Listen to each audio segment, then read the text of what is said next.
ನಮಸ್ಕಾರ ಸ್ನೇಹಿತರೆ, ಎಲ್ಲರಿಗೂ ಸ್ಟಡಿಯಸ್ ಕನ್ನಡ ಯೂಟ್ಯೂಬ್ ಚಾನಲ್ಗೆ ಸ್ವಾಗತ ಸುಸ್ವಾಗತ ಸ್ನೇಹಿತರೆ. ಇವತ್ತಿನ ಒಂದು ಕ್ಲಾಸ್ದಲ್ಲಿ ನಾವು ಜೂನ್ 17ರ ಕರೆಂಟ್ ಅಫೇರ್ಸ್ ಅನ್ನು ಡಿಸ್ಕಷನ್ ಮಾಡ್ತಾ ಹೋಗೋಣ. ಡಿಸ್ಕಷನ್ ಮಾಡೋಕ್ಕಿಂತ ಮುಂಚಿತವಾಗಿ ಯಾರು ನಮ್ಮ ಚಾನಲ್ಗೆ ಹೊಸಬರಾಗಿದ್ದೀರಿ, ಚಾನಲ್ನ ಸಬ್ಸ್ಕ್ರೈಬ್ ಮಾಡಿ, ಶೇರ್ ಮಾಡಿ ಮತ್ತು ಬೆಲ್ ಐಕನ್ ಕ್ಲಿಕ್ ಮಾಡಿ. ಬಿಕಾಸ್ ನಾವು ವಿಡಿಯೋ ಮಾಡೋದಕ್ಕೆ ನಿಮ್ಗೆ ಬೇಗ ನೋಟಿಫಿಕೇಶನ್ ಬರುತ್ತೆ. ಅದರ ಮೊದಲನೇ ಪ್ರಶ್ನೆ ಯಾವ ಥರ ಕೇಳಿದೆ ನೋಡಿ. 2024ನೇ ಸಾಲಿನ ಅಪಾಯ ನಿರ್ವಾಹಕ ಪ್ರಶಸ್ತಿಗೆ ಆಯ್ಕೆಯಾದ ಸಂಸ್ಥೆ ಯಾವುದು ಅಂತ ಪ್ರಶ್ನೆ ಕೇಳಿದ್ದಾರೆ. ಇದಕ್ಕೆ ಸರಿಯಾದ ಉತ್ತರ ಎರಡನೇ ಆಪ್ಷನು ರಿಸರ್ವ್ ಬ್ಯಾಂಕ್ ಇಂಡಿಯಾ. ಇದಕ್ಕೆ ಸರಿಯಾದ ಉತ್ತರ. ಅರೆ ಯಾಕೆ ಒಂದು ಟಾಪಿಕ್ ಮೇಲೆ ಪ್ರಶ್ನೆ ಕೇಳಿದೆವು ಅಂದ್ರೆ, ನಿಮ್ಮ ನ್ಯೂಸ್ ಪೇಪರ್ ಆರ್ಟಿಕಲ್ ಕಾಣಿಸಿಕೊಂಡಿದೆ ನೋಡಿ, RBIಗೆ ಅಪಾಯ ನಿರ್ವಾಹಕ ಪ್ರಶಸ್ತಿ ಅಂತ ಆರ್ಟಿಕಲ್ ನ್ಯೂಸ್ ಪೇಪರ್ಲಿ ಕಾಣಿಸಿಕೊಂಡಿರುವಂಥದ್ದು. ಎಸ್, ಇದರ ಬಗ್ಗೆನೂ ಕೂಡ ನಾವು ಸವಿಸ್ತಾರವಾಗಿ ಡಿಸ್ಕಷನ್ ಮಾಡ್ತಾ ಹೋಗೋಣ. ಲಂಡನ್ ಮೂಲದ ಸೆಂಟ್ರಲ್ ಬ್ಯಾಂಕಿಂಗ್ ಪ್ರಕಾಶನಾಲಯವು ಕೊಡಮಾಡುವ 2024ನೇ ಸಾಲಿನ ಅಪಾಯ ನಿರ್ವಾಹಕ, ಇಂಗ್ಲಿಷ್ನಲ್ಲಿ ನಾವು ರಿಸ್ಕ್ ಮ್ಯಾನೇಜರ್ ಅಂತ ಕರಿತೀವಿ, ಈ ಒಂದು ಪ್ರಶಸ್ತಿಗೆ ಭಾರತೀಯ ರಿಸರ್ವ್ ಬ್ಯಾಂಕ್ ಭಾಜನವಾಗಿರುವಂಥದ್ದು. ಇಂಪಾರ್ಟೆಂಟ್ ಆಗುತ್ತೆ. 2024ನೇ ಸಾಲಿನಲ್ಲಿ ಕೊಡುವಂಥ ಈ ಒಂದು ರಿಸ್ಕ್ ಮ್ಯಾನೇಜರ್ ಪ್ರಶಸ್ತಿಗೆ ಭಾರತೀಯ ರಿಸರ್ವ್ ಬ್ಯಾಂಕ್ ಆಯ್ಕೆಯಾಗಿರುವಂಥದ್ದು. ಇದು ನೀಡುವಂಥ ಸಂಸ್ಥೆ ಯಾವುದರ, ಭಾರತೀಯ ಲಂಡನ್ ಮೂಲದ ಒಂದು ಸೆಂಟ್ರಲ್ ಬ್ಯಾಂಕಿಂಗ್ ಅಂತ ಒಂದು ಸಂಸ್ಥೆ ಅಂತ ಹೇಳ್ತೀವಿ. ಇನ್ನು ಭಾರತೀಯ ರಿಸರ್ವ್ ಬ್ಯಾಂಕ್ ಬಗ್ಗೆ ನಾವು ಮಾತಾಡ್ತಾ ಬಂದು ನೋಡಿ, ಭಾರತೀಯ ರಿಸರ್ವ್ ಬ್ಯಾಂಕ್ ಅನ್ನು 1935 ಏಪ್ರಿಲ್ 1ರಂದು ಸ್ಥಾಪನೆ ಮಾಡಲಾಗಿರುವಂಥದ್ದು. ಅಂದರೆ reserve bank of India act 1934 ಅನುಸಾರವಾಗಿ ಈ ಒಂದು ಬ್ಯಾಂಕ್ ಅನ್ನು 1935ರಲ್ಲಿ ಸ್ಥಾಪನೆ ಮಾಡಲಾಗಿರುವಂಥದ್ದು. ರಿಸರ್ವ್ ಬ್ಯಾಂಕಿನ ಕೇಂದ್ರ ಕಚೇರಿಯನ್ನು ಆರಂಭದಲ್ಲಿ ಕಲ್ಕತ್ತಾದಲ್ಲಿ ಸ್ಥಾಪನೆ ಮಾಡಲಾಗಿರುವಂಥದ್ದು. ಫಸ್ಟ್ ಇದು ಕೇಂದ್ರ ಕಚೇರಿ ಕಲ್ಕತ್ತಾದಲ್ಲಿತ್ತು. ಈಗ ಪ್ರಸ್ತುತವಾಗಿ ಮುಂಬೈಯಲ್ಲಿ ಇದು ಹೆಡ್ ಕ್ವಾರ್ಟರ್ ಅನ್ನು ಒಳಗೊಂಡಿರುವಂಥದ್ದು. 1937ರಲ್ಲಿ ಮುಂಬೈಗೆ ಶಾಶ್ವತವಾಗಿ ಸ್ಥಳಾಂತರ ಮಾಡಲಾಗಿರುವಂಥದ್ದು. ಸ್ಥಾಪನೆಯಾಗಿದ್ದು 1935. ಹೆಡ್ ಕ್ವಾರ್ಟರ್ ಫಸ್ಟಿಗೆ ಕಲ್ಕತ್ತಾದಲ್ಲಿತ್ತು. ತದನಂತರದಲ್ಲಿ 2 ವರ್ಷ ಆದಮೇಲೆ ಅಂದರೆ 1937ರಲ್ಲಿ ಇದರ ಹೆಡ್ ಕ್ವಾರ್ಟರ್ ಅನ್ನು ಮುಂಬೈಗೆ ಶಿಫ್ಟ್ ಮಾಡಲಾಗಿರುವಂಥದ್ದು.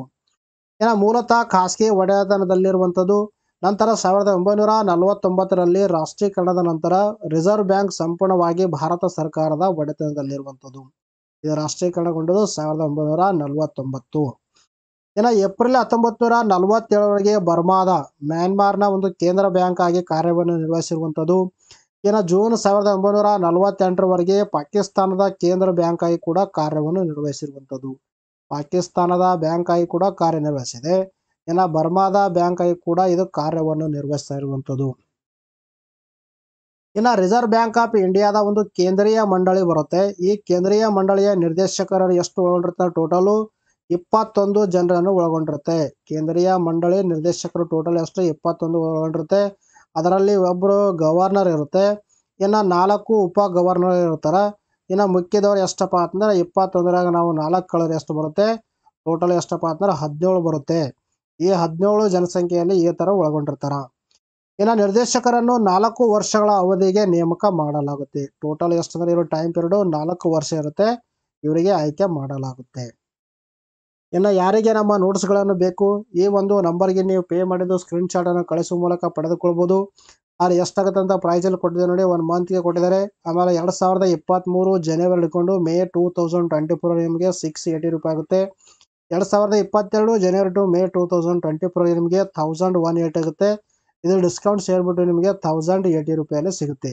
ಈ ಒಂದು ನಂಬರ್ಗೆ ನೀವು ಪೇ ಮಾಡಿ ಸ್ಕ್ರೀನ್ಶಾಟ್ ಅನ್ನು ಕಳಿಸುವ ಮೂಲಕ ನಮ್ಮ PDF ಫಾರ್ಮೆಟ್ ಇರುವಂಥ ಮ್ಯಾಗಝಿನ್ಗಳನ್ನು ನೀವು ಪಡೆದುಕೊಳ್ಬೋದು. ನೆಕ್ಸ್ಟ್ ಕ್ವಶನ್ ಬಹಳ ಇಂಪಾರ್ಟೆಂಟ್ ಆಗುತ್ತೆ ನೋಡಿ. ಯಾವ ಥರ ಪ್ರಶ್ನೆ ಕೇಳಿದೆ ಅಂದ್ರೆ, 2024ನೇ ಸಾಲಿನ ಪರಿಸರ ಕಾರ್ಯಕ್ಷಮತೆ ಸೂಚ್ಯಾಂಕದಲ್ಲಿ ಭಾರತವು ಎಷ್ಟನೇ ಸ್ಥಾನ ಪಡೆದಿದೆ ಅಂತ ಪ್ರಶ್ನೆ ಕೇಳಿದ್ದಾರೆ. ಇದಕ್ಕೆ ಸರಿಯಾದ ಉತ್ತರ 176ನೇ ಸ್ಥಾನ ಪಡೆದುಕೊಂಡಿರುವಂಥದ್ದು. ಟೋಟಲ್ 180 ರಾಷ್ಟ್ರಗಳಲ್ಲಿ ಭಾರತ 2024ರಲ್ಲಿ 176ನೇ ಸ್ಥಾನವನ್ನು ಈ ಒಂದು ಸೂಚ್ಯಾಂಕದಲ್ಲಿ ಪಡೆದುಕೊಂಡಿರುವಂಥದ್ದು. ಪರಿಸರ ಕಾರ್ಯಕ್ಷಮತೆ ಸೂಚ್ಯಾಂಕ 2024 ಬಿಡುಗಡೆಯಾಗಿದ್ದು, ಭಾರತವು 180 ದೇಶಗಳಲ್ಲಿ 176ನೇ ಸ್ಥಾನವನ್ನು ಪಡೆದುಕೊಂಡಿರುವಂಥದ್ದು. ಇದರಲ್ಲಿ ಭಾರತ 27.6 ಏನು ಸ್ಕೋರನ್ನು ಪಡೆದುಕೊಂಡಿರುವಂಥದ್ದು. ರ್ಯಾಂಕ್ ಹೇಳಿದ್ರೆ 176, ಸ್ಕೋರು 27.6 ಪಡೆದುಕೊಂಡಿರುವಂಥದ್ದು. ಇನ್ನು ಎಸ್ಟೋನಿಯಾ 75.3 ಸ್ಕೋರ್ನೊಂದಿಗೆ ಅಗ್ರಸ್ಥಾನ ಪಡೆದುಕೊಂಡಿರುವಂಥದ್ದು. ಇನ್ನು ಲಕ್ಸೆಂಬರ್ಗ್ ಮತ್ತು ಜರ್ಮನಿ ಕ್ರಮವಾಗಿ 2 ಮತ್ತು 3ನೇ ಸ್ಥಾನ ಪಡೆದುಕೊಂಡಿರುವಂಥದ್ದು. ಈ ಹಿಂದೆ ಭಾರತವು 2022ರಲ್ಲಿ 180ನೇ ಸ್ಥಾನ, 180 ರಾಷ್ಟ್ರಗಳಲ್ಲಿ 180ನೇ ಸ್ಥಾನ, 2023ರಲ್ಲಿ 168ನೇ ಸ್ಥಾನ ಪಡೆದುಕೊಂಡಿರುವಂಥದ್ದು. 2024ರಲ್ಲಿ 176ನೇ ಸ್ಥಾನ. ನೋಡ್ರಿ 2023ರಲ್ಲಿ ಸ್ವಲ್ಪ ಇಂಪ್ರೂವ್ಮೆಂಟ್ ಆಗಿತ್ತು. ಆಮೇಲೆ 2022ರಲ್ಲಿ ಸ್ವಲ್ಪ ವರ್ಸ್ ಆಗಿತ್ತು, ಅದರಲ್ಲಿ ಇಂಪ್ರೂವ್ಮೆಂಟ್ ಆಯಿತು, ಮತ್ತೆ ಇನ್ಕ್ರೀಸ್ ಆಗಿರುವಂಥದ್ದು. ಇನ್ನು ಸೂಚ್ಯಾಂಕವು ದೇಶಗಳ ಪರಿಸರ ಆರೋಗ್ಯವನ್ನು ನಿರ್ಣಯಿಸುವ ಜಾಗತಿಕ ಶ್ರೇಯಾಂಕ ವ್ಯವಸ್ಥೆಯಾಗಿರುವಂಥದ್ದು. ಆ ರಾಷ್ಟ್ರದಲ್ಲಿ ಒಂದು ಪರಿಸರ ಸಂಬಂಧಪಟ್ಟಂತ ಯಾವ ತರ ಒಂದು ವ್ಯವಸ್ಥೆ ಇದೆ, ಪರಿಸರಕ್ಕೆ ಸಂಬಂಧಪಟ್ಟಂತ ಯಾವ ತರ ಒಂದು ಅಲ್ಲಿ ಕಾರ್ಯಕ್ರಮ ಹಮ್ಮಿಕೊಂಡಿದ್ದಾರೆ ಅನ್ನೋದೆಲ್ಲವನ್ನು ಪರಿಗಣಿಸಿ ತೆಗೆದುಕೊಂಡು ಬಿಟ್ಟು ಈ ಒಂದು ಸೂಚ್ಯಾಂಕವನ್ನು ಬಿಡುಗಡೆ ಮಾಡಲಾಗ್ತಾ ಇರುವಂಥದ್ದು. ಸೂಚ್ಯಾಂಕವನ್ನು ಮೊದಲ ಬಾರಿಗೆ 2007ರಲ್ಲಿ ಪ್ರಕಟಿಸಲಾಗಿರುವಂಥದ್ದು. ದ್ವೈವಾರ್ಷಿಕವಾಗಿ ಬಿಡುಗಡೆ ಮಾಡಲಾಗುತ್ತೆ. ದ್ವೈವಾರ್ಷಿಕ ಅಂದ್ರ 2 ವರ್ಷಕ್ಕೆ ಒಂದು ಬಾರಿ ಈ ಒಂದು ಸೂಚ್ಯಾಂಕವನ್ನು ಬಿಡುಗಡೆ ಮಾಡಲಾಗುತ್ತೆ. ಇನ್ನು ಕೊನೆಯ ಸ್ಥಾನ ಪಡೆದ ರಾಷ್ಟ್ರಗಳ ಬಗ್ಗೆ ನಾವು ನೋಡ್ತಾ ಬಂದು ನೋಡಿ. ವಿಯೆಟ್ನಾಮು 180ನೇ ಸ್ಥಾನ ಅಂದರೆ ಕೊನೆಯ ಸ್ಥಾನ ಪಡೆದುಕೊಂಡಿರುವಂಥದ್ದು. ಇನ್ನು ಪಾಕಿಸ್ತಾನ 179ನೇ ಸ್ಥಾನ, ಇನ್ನು ಲಾವೋಸ್ 178ನೇ ಸ್ಥಾನ, ಮ್ಯಾನ್ಮಾರ 177ನೇ ಸ್ಥಾನ ಮತ್ತು ಭಾರತ 176ನೇ ಸ್ಥಾನ. ಅಂದರೆ ಭಾರತಕ್ಕಿಂತ ಕೇವಲ 4 ರಾಷ್ಟ್ರಗಳು ಮಾತ್ರ ಹಿಂದೆ ಇರುವಂಥದ್ದು. ಭಾರತವು ಕೂಡ ಬಹಳ ಒಂದು ಪೂರ್ ಆದಂಥ ಪರ್ಫಾರ್ಮೆನ್ಸ್ ತೋರಿಸಿರುವಂಥದ್ದು. ಈ ಒಂದು ಕೊನೆಯ ಸ್ಥಾನ ನೋಡ್ತಾ ಬಂದ್ರೆ ಭಾರತ ಎಷ್ಟಂದ್ರೆ 5ನೇ ಸ್ಥಾನ ಪಡೆದುಕೊಂಡಿರುವಂಥದ್ದು. ಒಟ್ಟು ಎಷ್ಟಂದ್ರೆ 176ನೇ ಸ್ಥಾನ ಪಡೆದುಕೊಂಡಿರುವಂಥದ್ದು. ಇನ್ನು ನೆಕ್ಸ್ಟ್ ಕ್ವಶನ್ ಯಾವ ತರ ಕೇಳಿದಾರೆ ನೋಡಿ. ವಿಶ್ವ ಜೂನಿಯರ್ ಚೆಸ್ ಚಾಂಪಿಯನ್ಶಿಪ್ 2024 ಯಾವ ದೇಶದಲ್ಲಿ ನಡೆಸಲಾಯಿತು ಅಂತ ಪ್ರಶ್ನೆ ಕೇಳಿದ್ದಾರೆ. ಇದಕ್ಕೆ ಸರಿಯಾದ ಉತ್ತರ 2ನೇ ಆಪ್ಷನ್ ಭಾರತದಲ್ಲಿ ನಡೆಸಲಾಗಿರುವಂಥದ್ದು. ಇಂಟರ್ನ್ಯಾಷನಲ್ ಚೆಸ್ ಫೆಡರೇಷನ್ ಫಿಡೆ ವಿಶ್ವ ಜೂನಿಯರ್ ಚೆಸ್ ಚಾಂಪಿಯನ್ಶಿಪ್ 2024 ಜೂನ್ 1ರಿಂದ 14ರವರೆಗೆ ಗುಜರಾತ್ನ ಗಾಂಧಿನಗರದ ಗಿಫ್ಟ್ ಸಿಟಿಯಲ್ಲಿ ನಡೆಸಲಾಗಿರುವಂಥದ್ದು. ಇಂಪಾರ್ಟೆಂಟ್ ಆಗುತ್ತೆ ನೋಡಿ.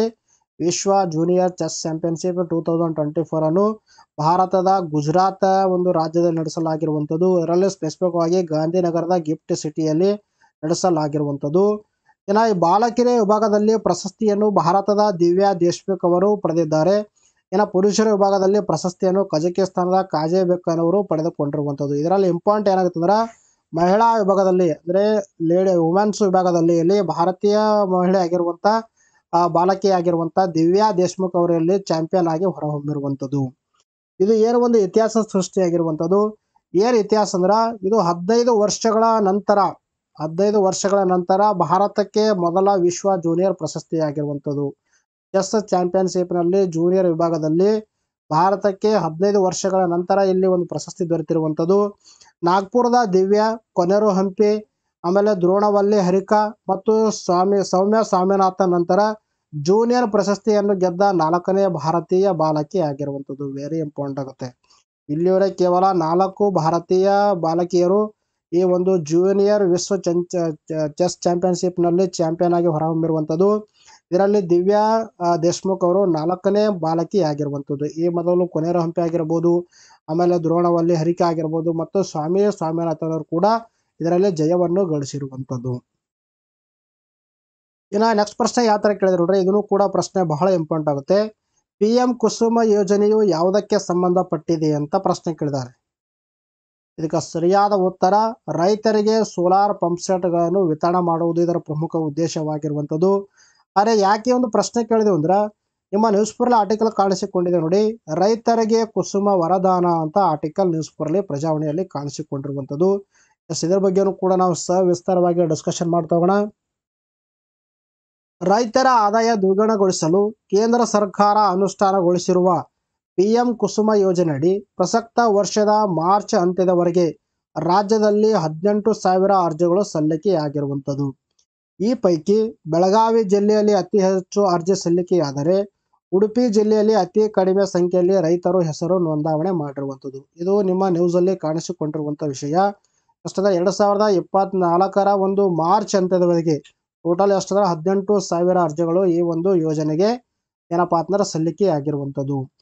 ವಿದ್ಯುತ್ ಕೊರತೆ ನೀಗಿಸುವ ನಿಟ್ಟಿನಲ್ಲಿ ಈ ಒಂದು ಯೋಜನೆಯಡಿ ರೈತರಿಗೆ ರಿಯಾಯಿತಿ ದರದಲ್ಲಿ ಸೌರ ವಿದ್ಯುತ್ ಪಂಪ್ ಸೆಟ್ಗಳನ್ನು ನೀಡಲಾಗುತ್ತೆ. ಅಂದರೆ ಸೋಲಾರ್ ಒಂದು ಎಲೆಕ್ಟ್ರಿಸಿಟಿ ಪಂಪ್ ಸೆಟ್ಗಳನ್ನು ಇಲ್ಲಿ ರೈತರಿಗೆ ನೀಡಲಾಗುತ್ತೆ. ರಿಯಾಯಿತಿ ದರದಲ್ಲಿ ಈ ಒಂದು ಪಂಪ್ ಸೆಟ್ಗಳನ್ನು ನೀಡುವ ಉದ್ದೇಶದಿಂದ ಈ ಒಂದು ಯೋಜನೆಯನ್ನು ಜಾರಿಗೆ ತರಲಾಗಿರುವಂಥದ್ದು. ಕೇಂದ್ರ ಸರ್ಕಾರ ಶೇಕಡಾ 30% ಹಾಗೂ ರಾಜ್ಯ ಸರ್ಕಾರ ಶೇಕಡಾ 50% ಸಹಾಯಧನ ಕಲ್ಪಿಸ್ತದೆ. ಇದರಲ್ಲಿ ಟೋಟಲ್ ಎಷ್ಟಂದ್ರೆ 80% ಏನು ಮಾಡುತ್ತೆ, ಸರ್ಕಾರವೇ ತನ್ನ ಒಂದು ಏನು ಇಲ್ಲಿ ಹಣವನ್ನು ಪಾವತಿ ಮಾಡುತ್ತೆ. ಇದರಲ್ಲಿ 30% ಕೇಂದ್ರ ಸರ್ಕಾರ ಪೇ ಮಾಡಿದ್ರೆ ಇನ್ನು 50% ಏನು ಮಾಡುತ್ತೆ, ರಾಜ್ಯ ಸರ್ಕಾರ ಪೇ ಮಾಡುತ್ತೆ. ಇನ್ನು ಉಳಿದಿರೋ ಎಷ್ಟು 20%, ಈ ಒಂದು 20% ರೈತರು ಪೇ ಮಾಡುವ ಮೂಲಕ ಇಲ್ಲಿ ಏನಪ್ಪಾ ಅಂದ್ರೆ ಪಂಪ್ ಸೆಟ್ಗಳನ್ನು ಪಡೆದುಕೊಳ್ಳಬಹುದು. ಫಲಾನುಭವಿಗಳು ಕೇವಲ 20% ಹಣ ಭರಿಸಿ ಯೋಜನೆಯ ಪ್ರಯೋಜನವನ್ನು ಪಡೆಯಬಹುದಾಗಿರುವಂಥದ್ದು. ಇನ್ನು PM ಕುಸುಮ್ ನೋಡ್ರಿ, ಇದರ ಒಂದು ಎಕ್ಸ್ಪಾನ್ಷನ್ ಫಾರ್ಮ್ ನೋಡ್ತಾ ಬಂದ್ರ ಪ್ರಧಾನ ಮಂತ್ರಿ ಕಿಸಾನ್ ಊರ್ಜಾ ಸುರಕ್ಷಾ ಏವಂ ಉತ್ತಮ್ ಮಹಾಭಿಯಾನ ಅಂತ ಕರಿತೀವಿ. ಗ್ರಾಮೀಣ ಪ್ರದೇಶಗಳಲ್ಲಿ ಆಪ್ ಗ್ರೇಡ್ ಸೋಲಾರ್ ಪಂಪ್ಗಳನ್ನು ಅಳವಡಿಸಲು ಮತ್ತು ಗ್ರೇಡ್ ಸಂಪರ್ಕಿತ ಪ್ರದೇಶಗಳಲ್ಲಿ ಗ್ರಿಡ್ ಮೇಲಿನ ಅವಲಂಬನೆಯನ್ನು ಕಡಿಮೆ ಮಾಡಲು 2019ರಲ್ಲಿ ಈ ಒಂದು ಯೋಜನೆಯ ಪ್ರಾರಂಭ ಮಾಡಲಾಗಿರುವಂಥದ್ದು. ಯಾವ ಸಚಿವಾಲಯ ಈ ಒಂದು ಯೋಜನೆ ಜಾರಿಗೆ ತಗೊಂಡು ಬಂದಿದ್ದಾರೆ?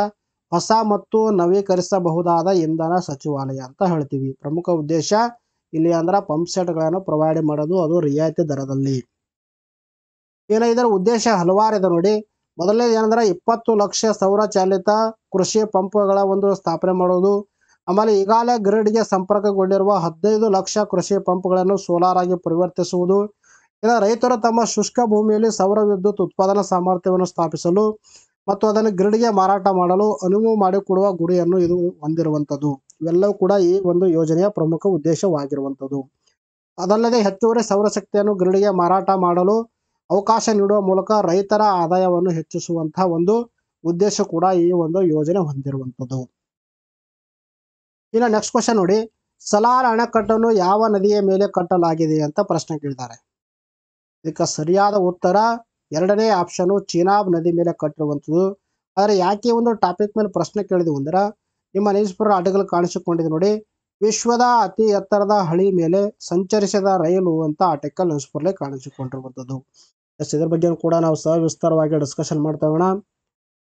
ಜಮ್ಮು ಕಾಶ್ಮೀರದ ರಿಯಾಸಿಯಲ್ಲಿ ಚೀನಾಬ್ ನದಿಗೆ ನಿರ್ಮಿಸಲಾಗಿರುವ ವಿಶ್ವದ ಅತಿ ಎತ್ತರದ ರೈಲ್ವೆ ಸೇತುವೆ ಲೋಕಾರ್ಪಣೆಗೆ ಕೇಂದ್ರ ಸರ್ಕಾರ ಅಂತಿಮ ಹಂತದ ಸಿದ್ಧತೆ ನಡೆಸಿರುವಂಥದ್ದು. ನಿರ್ಮಾಣ ಕಾರ್ಯ ಮುಗಿದಿದ್ದು ನೂತನ ಮಾರ್ಗದಲ್ಲಿ ಪ್ರಾಯೋಗಿಕ ರೈಲು ಸಂಚಾರ ಕೂಡ ಈ ಒಂದು ಸೇತುವೆ ಮೇಲೆ ನಡೆಸಲಾಗಿರುವಂಥದ್ದು. ಈ ಒಂದು ಚೀನಾಬ್ ಸೇತುವೆ ಎಲ್ಲಿ ಕಟ್ಟಲಾಗಿದೆ? ಜಮ್ಮು ಕಾಶ್ಮೀರದ ರಿಯಾಸಿ ಅನ್ನುವ ಒಂದು ಪ್ಲೇಸಲ್ಲಿ ಇಲ್ಲಿ ವಿಶ್ವದ ಅತಿ ಎತ್ತರದ ಒಂದು ರೈಲ್ವೆ ಸೇತುವೆ ನಿರ್ಮಾಣ ಮಾಡಲಾಗಿರುವಂಥದ್ದು. ಇದರಲ್ಲಿ ಪ್ರಾಯೋಗಿಕವಾಗಿ ರೈಲು ಸಂಚಾರ ಕೂಡ ಪ್ರಾರಂಭ ಮಾಡಲಾಗಿರುವಂಥದ್ದು. ಭೂಮಟ್ಟದ 360 ಮೀಟರ್ ಎತ್ತರದಲ್ಲಿ ರೈಲ್ವೆ ಸೇತುವೆ ನಿರ್ಮಾಣ ಮಾಡಲಾಗಿರುವಂಥದ್ದು. ಇನ್ನು ಉಧಂಪುರ್, ಶ್ರೀನಗರ, ಬಾರಾಮುಲ್ಲಾ ನಡುವೆ ಸಂಪರ್ಕ ಸೇತುವೆಯಾಗಿ ಮಾರ್ಗ ರೂಪಿಸಲಾಗಿರುವಂಥದ್ದು. ಅಂದರೆ ಯಾವ ಒಂದು ಪ್ಲೇಸ್ಗಳ ಮಧ್ಯದಲ್ಲಿ ಸಂಪರ್ಕ ಸೇತುವೆಯಾಗಿದ್ರೆ ಉಧಂಪುರ, ಶ್ರೀನಗರ ಮತ್ತು ಬಾರಾಮುಲ್ಲಾ ಅಂತ ಹೇಳ್ತೀವಿ. 1.3 ಕಿಲೋಮೀಟರ್ ಉದ್ದದ ಸೇತುವೆಯು ಚೀನಾಬ್ ನದಿ ಪಾತ್ರದಿಂದ 360 ಮೀಟರ್ ಎತ್ತರದಲ್ಲಿರುವಂಥದ್ದು. ಇದರ ಉದ್ದ 1.3 ಕಿಲೋಮೀಟರ್ ಆಗಿರುವಂಥದ್ದು. ಇನ್ನು ಚೀನಾಬ್ ನದಿ ಬಗ್ಗೆ ನಾವು ಮಾತಾಡ್ತಾ ಬಂದು ನೋಡಿ, ಇದು ಹಿಮಾಚಲ ಪ್ರದೇಶದ ಲಾಹುಲ್ ಸ್ಪಿತಿ ಜಿಲ್ಲೆಯ ಬಾರಾಲಾಚಾ ಪಾಸ್ ಬಳಿಯ 2 ಪ್ರಮುಖ ಉಪನದಿಗಳಾಗಿರುವಂಥ ಚಂದ್ರ ಮತ್ತು ಭಾಗಾ ನದಿಗಳ ಸಂಗಮದಿಂದ ಹುಟ್ಟುವಂಥದ್ದು. ಇದರ ಪ್ರಮುಖವಾಗಿ 2 ಉಪನದಿಗಳು ಚಂದ್ರ ಮತ್ತು ಭಾಗಾ ನದಿಗಳ ಸಂಗಮದಿಂದವೇ ಈ ಒಂದು ಚೀನಾಬ್ ನದಿ ಉದ್ಭವನೆ ಆಗ್ತಾ ಇರುವಂಥದ್ದು. ಇದು ಸಿಂಧೂ ನದಿಯ ಅತಿ ದೊಡ್ಡ ಉಪನದಿ ಆಗಿರುವಂಥದ್ದು. ಸಿಂಧೂ ನದಿಯ ಪ್ರಮುಖವಾಗಿ ಯಾವ್ದಪ್ಪ ಅಂದ್ರೆ ಒಂದು ಝೀಲಂ ಬರುತ್ತೆ, 2ನೇದು ರಾವಿ, 3ನೇದು ಬಿಯಾಸ್, 4ನೇದು ಸಟ್ಲೇಜು, ಇನ್ನೊಂದು ಯಾವ್ದಪ್ಪ ಅಂದ್ರೆ ಚೀನಾಬು. ಈ 5 ಉಪನದಿಗಳಲ್ಲಿ ಅತಿ ದೊಡ್ಡ ಸಿಂಧೂ ನದಿ ಉಪನದಿ ಯಾವುದು ಅಂದ್ರೆ ಚೀನಾಬ್ ಉಪನದಿ ಅಂತ ನಾವು ಹೇಳ್ತೀವಿ. ಚೀನಾಬ್ ನದಿ ಇದು ಅತಿ ದೊಡ್ಡ ಉಪನದಿ ಆಗಿರುವಂಥದ್ದು. ಇನ್ನು ಚೀನಾಬ್ ನದಿಗೆ ನಿರ್ಮಿಸಲಾಗಿರುವಂತಹ ಕೆಲವೊಂದಷ್ಟು ಪ್ರಮುಖ ಅಣೆಕಟ್ಟುಗಳು ಯಾವಂದ್ರೆ ಸಲಾರ್ ಅಣೆಕಟ್ಟು ವೆರಿ ಇಂಪಾರ್ಟೆಂಟ್ ಆಗುತ್ತೆ ಇವೆಲ್ಲವೂ ಕೂಡ. ಆಮೇಲೆ ಬಗ್ಲಿಹಾರ ಅಣೆಕಟ್ಟು ಅನ್ನೋದು, ಆಮೇಲೆ 2ನೇದು ಧೂಲಹಸ್ತಿ ಅಣೆಕಟ್ಟು, ಆಮೇಲೆ ಪಾಕಲ್ ಧೂಲ್ ಅಣೆಕಟ್ಟು ಅನ್ನೋದು, ಇನ್ನೊಂದು ಯಾವ್ದಪ್ಪ ಅಂದ್ರೆ ರಾಟೆಲ್ ಅಣೆಕಟ್ಟು ಅಂತ ಹೇಳ್ತೀವಿ. ಇವೆಲ್ಲವೂ ಕೂಡ ವೆರಿ ಇಂಪಾರ್ಟೆಂಟ್ ಆಗುತ್ತೆ. ಇನ್ನು ನೆಕ್ಸ್ಟ್ ಕ್ವಶನ್ ಯಾವ ತರ ಕೇಳಿದ್ರೆ ನೋಡಿ, ವಿಶ್ವ ಮರುಭೂಮೀಕರಣ ಮತ್ತು ಬರವನ್ನು ಎದುರಿಸಲು ದಿನವನ್ನು ಯಾವಾಗ ಆಚರಿಸಲಾಗುತ್ತದೆ ಅಂತ ಪ್ರಶ್ನೆ ಕೇಳಿದ್ದಾರೆ. ಇದಕ್ಕೆ ಸರಿಯಾದ ಉತ್ತರ ಜೂನ್ 17 ಇದಕ್ಕೆ ಸರಿಯಾದ ಉತ್ತರ. ಆದರೆ ಯಾಕೆ ಒಂದು ಟಾಪಿಕ್ ಮೇಲೆ ಪ್ರಶ್ನೆ ಕೇಳಿದ್ವಿ ಅಂದ್ರೆ ನಿಮ್ಮ ನ್ಯೂಸ್ ಪೇಪರ್ ಆರ್ಟಿಕಲ್ ಕಾಣಿಸಿಕೊಂಡಿದೆ ನೋಡಿ, ಜೂನ್ 17 ವಿಶ್ವ ಮರುಭೂಮೀಕರಣ ಮತ್ತು ಬರವನ್ನು ಎದುರಿಸುವ ದಿನ ಅಂತ ಆರ್ಟಿಕಲ್ ನ್ಯೂಸ್ ಪೇಪರ್ಲಿ ಕಾಣಿಸಿಕೊಂಡಿರುವಂಥದ್ದು. ಇದರ ಬಗ್ಗೆ ಕೂಡ ನಾವು ಡಿಸ್ಕಷನ್ ಮಾಡ್ತಾ ಹೋಗೋಣ. ಅವನತಿ ಹೊಂದಿದ ಭೂಮಿಯನ್ನು ಆರೋಗ್ಯಕರ ಭೂಮಿಯಾಗಿ ಪರಿವರ್ತಿಸುವತ್ತ ಗಮನ ಹರಿಸುವ ಉದ್ದೇಶದಿಂದ ಪ್ರತಿ ವರ್ಷ ಜೂನ್ 17ರಂದು ವಿಶ್ವ ಮರುಭೂಮೀಕರಣ ಮತ್ತು ಬರವನ್ನು ಎದುರಿಸುವ ದಿನವನ್ನು ಆಚರಣೆ ಮಾಡಲಾಗುತ್ತೆ. ಸುಸ್ಥಿರ ಭೂ ನಿರ್ವಹಣೆಯಲ್ಲಿ ದೇಶಗಳು ಸಾಧಿಸಿದ ಪ್ರಗತಿ ಮತ್ತು ಜಗತ್ತಿನಲ್ಲಿ ಏನು ಮಾಡಬೇಕು ಎಂಬುದನ್ನು ತಿಳಿಸಿಕೊಡುವುದು ಈ ಒಂದು ದಿನದ ಉದ್ದೇಶವಾಗಿರುವಂಥದ್ದು. ಪ್ರಮುಖವಾಗಿ ಇದರ ಉದ್ದೇಶ ಮರುಭೂಮೀಕರಣಗೊಳ್ಳುವಂತಹ ಒಂದು ಭೂಮಿಯನ್ನು ತಡೆಗಟ್ಟುವುದು ಇದರ ಒಂದು ಪ್ರಮುಖ ಉದ್ದೇಶವಾಗಿರುವಂಥದ್ದು. ಇದರಲ್ಲಿ ಒಂದು ಜನರ ಬಗ್ಗೆ ಅರಿವನ್ನು ಮೂಡಿಸೋಗೋಸ್ಕರ ಮರುಭೂಮೀಕರಣದಿಂದ ಏನು ಸಮಸ್ಯೆ ಆಗುತ್ತೆ, ಮರುಭೂಮೀಕರಣ ಒಂದು ತಡೆಗಟ್ಟುವ ಏನೇನು ಕ್ರಮಗಳನ್ನು ತೆಗೆದುಕೊಳ್ಬೇಕು, ಇದರ ಬಗ್ಗೆ ಒಂದು ಜನರಲ್ಲಿ ಅಭಿಪ್ರಾಯವನ್ನು ಒಂದು ಏನಪ್ಪ ಅಂದ್ರೆ ಒಂದು ಗಮನವನ್ನು ಹರಿಸೋಗೋಸ್ಕರ ಅವರಲ್ಲಿ ಪ್ರತಿ ವರ್ಷ ನಾವು ಜೂನ್ 17ರಂದು ಈ ಒಂದು ಡೇನ ಸೆಲೆಬ್ರೇಟ್ ಮಾಡ್ತಾ ಇರುವಂಥದ್ದು. 2024ರ ಈ ಒಂದು ದಿನ ಥೀಮ್ ಏನಾಗಿತ್ತು ಅಂದ್ರೆ united for land our legacy our future ಅಂತ ಹೇಳ್ತೀವಿ. ಇನ್ನು ಇಂಪಾರ್ಟೆಂಟ್ ಒಂದು ಏನಪ್ಪ ಒಂದು ಸಂಸ್ಥೆ ಅಂದ್ರೆ United Nations Convention to Combat Desertification ಅಂತ ಹೇಳ್ತೀವಿ. ಇದು ಪರಿಸರ ಮತ್ತು ಅಭಿವೃದ್ಧಿಯನ್ನು ಸುಸ್ಥಿರ ಭೂ ನಿರ್ವಹಣೆಗೆ ಸಂಪರ್ಕಿಸುವ ಏಕೈಕ ಕಾನೂನುಬದ್ಧ ಅಂತಾರಾಷ್ಟ್ರೀಯ ಒಪ್ಪಂದವಾಗಿರುವಂಥದ್ದು. ಇದು ಸ್ಥಾಪನೆಯಾಗಿದ್ದು 1994ರಲ್ಲಿ. ಇನ್ನದರ ಒಟ್ಟು ಸದಸ್ಯ ರಾಷ್ಟ್ರಗಳಿಂದ 197 ರಾಷ್ಟ್ರಗಳು ಅಂತ ಹೇಳ್ತೀವಿ. ಇನ್ನು ನೆಕ್ಸ್ಟ್ ಕ್ವಶನ್ ನೋಡ್ರಿ, ವೈನಾನ್ಸ್ ಕೊಟ್ಟಿದ್ದಾರೆ. ಮೊದಲ ಪ್ರಶ್ನೆ ಯಾವ ಥರ ಕೇಳಿದೆ ಅಂದ್ರೆ ಇತ್ತೀಚೆಗೆ ಇಕ್ವೆಸ್ಟ್ರಿಯನ್ನಲ್ಲಿ 3 ಸ್ಟಾರ್ ಗ್ರ್ಯಾಂಡ್ ಪ್ರಿಕ್ಸ್ ಇವೆಂಟ್ ಗೆದ್ದ ಮೊದಲ ಭಾರತೀಯ ಯಾರು ಅಂತ ಪ್ರಶ್ನೆ ಕೇಳಿದ್ದಾರೆ. ಇದಕ್ಕೆ ಸರಿಯಾದ ಉತ್ತರ ಶ್ರುತಿ ವೋರಾ. ಇನ್ನು ಸಿರಿಲ್ ರಾಮಾಪೋಸಾ ಅವರು ಯಾವ ದೇಶದ ಅಧ್ಯಕ್ಷರಾಗಿ ಮರು ಆಯ್ಕೆಯಾಗಿದ್ದಾರೆ ಅಂತ ಪ್ರಶ್ನೆ ಕೇಳಿದ್ದಾರೆ. ಇದಕ್ಕೆ ಸರಿಯಾದ ಉತ್ತರ ದಕ್ಷಿಣ ಆಫ್ರಿಕಾ. 50ನೇ G7 ನಾಯಕರ ಶೃಂಗಸಭೆಯನ್ನು ಯಾವ ದೇಶವು ಆಯೋಜಿಸಿದೆ ಅಂತ ಪ್ರಶ್ನೆ ಕೇಳಿದರೆ ಇದಕ್ಕೆ ಸರಿಯಾದ ಉತ್ತರ ಇಟ್ಲಿ. ಪ್ರಿವಿಯಸ್ ವಿಡಿಯೋದಲ್ಲಿ ಇದರ ಬಗ್ಗೆ ನಾವು ಸವಿಸ್ತಾರವಾಗಿ ಡಿಸ್ಕಷನ್ ಮಾಡಿದ್ದೀವಿ. ಇನ್ನು ಭಾರತೀಯ ಕೈಗಾರಿಕೆಗಳ ಒಕ್ಕೂಟ ಇತ್ತೀಚೆಗೆ ಭಾರತದ ಒಟ್ಟು ದೇಶೀಯ ಉತ್ಪನ್ನ 2024ರಲ್ಲಿ ಶೇಕಡ ಎಷ್ಟು ಬೆಳೆಯುತ್ತದೆ ಅಂತ ಅಂದಾಜಿಸಿ ಅಂತ ಪ್ರಶ್ನೆ ಕೇಳಿದರೆ ಇದಕ್ಕೆ ಸರಿಯಾದ ಉತ್ತರ 8%. ಕಾಂತಾರ ಬ್ರ್ಯಾಂಡ್ ಝಡ್ನ 2024ರ ಪ್ರಪಂಚದ ಅತ್ಯಂತ ಮೌಲ್ಯಯುತ ಜಾಗತಿಕ ಬ್ರ್ಯಾಂಡ್ಗಳಲ್ಲಿ ಯಾವ ಕಂಪನಿಯು ಸತತ 3ನೇ ಬಾರಿಗೆ ಜಾಗತಿಕವಾಗಿ ಮೊದಲ ಸ್ಥಾನ ಉಳಿಸಿಕೊಂಡಿದೆ ಅಂತ ಪ್ರಶ್ನೆ ಕೇಳಿದರೆ ಇದಕ್ಕೆ ಸರಿಯಾದ ಉತ್ತರ ಆ್ಯಪಲ್ ಕಂಪನಿ. ಇನ್ನು ಅರುಣಾಚಲ ಪ್ರದೇಶದ ಮುಖ್ಯಮಂತ್ರಿಯಾಗಿ ಪ್ರಮಾಣ ವಚನ ಸ್ವೀಕರಿಸಿದವರು ಯಾರು ಅಂತ ಪ್ರಶ್ನೆ ಕೇಳಿದ್ದಾರೆ. ಇದಕ್ಕೆ ಸರಿಯಾದ ಉತ್ತರ ಪೇಮಾ ಖಂಡು. ಇದಕ್ಕೆ ಸರಿಯಾದ ಉತ್ತರ. ಸ್ನೇಹಿತರೆ, ಇಲ್ಲಿ ಒಂದು ವಿಡಿಯೋ ಮುಗಿಸೋಣ. ಮತ್ತೆ ಮುಂದಿನ ವಿಡಿಯೋದಲ್ಲಿ ನಾವು ಭೇಟಿಯಾಗೋಣ. ಅಲ್ಲಿ ಟೇಕ್ ಕೇರ್. Bye bye.